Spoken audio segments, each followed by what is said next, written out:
video I'm going to be doing about wrestlers and people who had 1-0 records in wrestling. And you, my friend, have a 1-0 record in 2001, teaming with Chris Jericho and The Rock. How does it feel having beaten the Dudleys and Nick Patrick? Oh, man, well, I don't know if I beat the Dudleys, but I did beat Nick Patrick. But it was a great feeling. You know, I don't know what any other referee's ever done something like that in a 6-man tag. And it was just, it was amazing. Like, when I walked into the locker room with TVs, they were like, Chioda, you got a match. And I'm like, you're wrestling tonight. And I'm like, I don't have any wrestling gear. They're like, oh, you're wrestling in your referee gear. So to me, and I was like, who am I working with?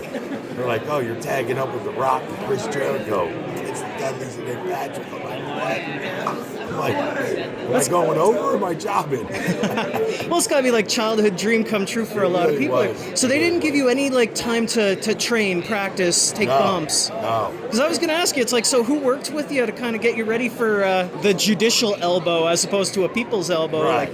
Well, The Rock did. The Rock trained. gotcha. You know, so, but I was selling that clothesline the whole way, running across the ring. Yeah. Well, like contrary to most referees, you know, being able to be knocked out for 5 minutes on a little gust of wind, you're tough as nails for having gone through that. Yeah, thanks. Yeah, that clothesline didn't feel too good. I'll tell you that. We talked about this a bit yesterday with regards to the Carmella cash-in with Money in the Bank. Oh, yeah. Because you're a veteran, all the way, 89? I want to say, because you were a Joey Marella trainee, weren't you? That's correct. Yeah, well, I started in 85. I started refereeing in 87. Chief Jake Brother Monsoon made me a ref. Joey put me under his wing.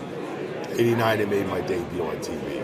I did great crew and refereeing for all those years. With all the knowledge and all the experience, it became kind of a meme and a joke that when Carmella tried to cash in the very first ever women's Money in the Bank, it was as if everything and all experience and knowledge was out the window because you kept looking at her and basically like, well, what do you want me to do with this? Yeah, that's so. True. What was the story behind that? Well, the story was I was supposed to wait a little bit, but then Michael Hayes was like, just mess with her and wait a little bit longer. So she really didn't know what was going on, I think. But it was just great. I mean, that's one of my favorite cashes. I did the Seth Rollins cash, you know, all that.